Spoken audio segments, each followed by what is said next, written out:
নমস্কার বন্ধুরা, অঞ্জনা রান্নাঘরে সবাইকে স্বাগত। আজকে আমি রান্না করব বাঙালির অতি জনপ্রিয় একটা রেসিপি, সর্ষে ইলিশ। এই সর্ষে ইলিশটা কিন্তু খেতে কিন্তু দুর্দান্ত হয়। আর বর্ষাকাল মানেই কিন্তু সর্ষে ইলিশ। আমি যেভাবে সর্ষে ইলিশটা বানাচ্ছি ঠিক তেমন করে বানিয়ে দেখো, আশা করি তোমাদের খুব ভালো লাগবে।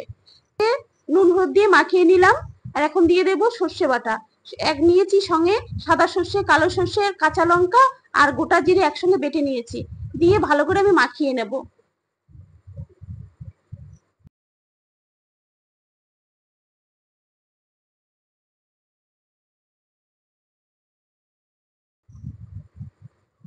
আর দিয়ে দেব এখন সর্ষের তেল। এই সর্ষের তেল ছাড়া কিন্তু ইলিশ মাছটা কিন্তু একদমই ভালো লাগবে না। এখানে সর্ষের তেল দিয়ে কিন্তু রান্না করতে হবে।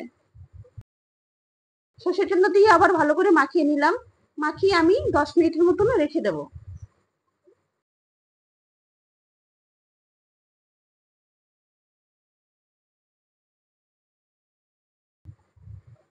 কড়াই গরম হয়ে গেছে, এখন দিয়ে দিলাম সর্ষের তেল। সর্ষের তেল দিয়ে এখন আমি মাছগুলোকে দিয়ে দেব। আর এই মাছটা রান্না কিন্তু 10 থেকে 15 মিনিটের মধ্যে কিন্তু রান্নাটা হয়ে যাবে। দেখো এখন মাছগুলো আমি এক এক করে দিয়ে দেবো, সবগুলো মাছ।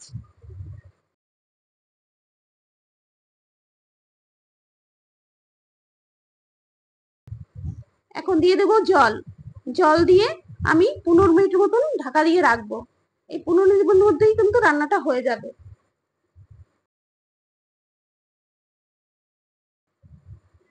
আর এক ঢাকায় এই রান্নাটা হয়ে যাবে।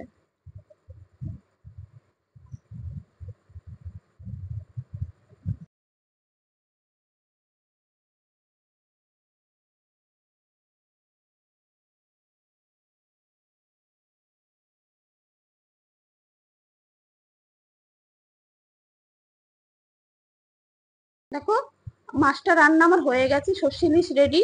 দেখো খুব বেশি ঝোলও রাখবো না, বেশ গা মাখা মাখা ঝোল থাকবে। এখন আমি দিয়ে দেব 3টে কাঁচা লঙ্কা। আর দিয়ে দেবো একটু সর্ষের তেল উপর থেকে।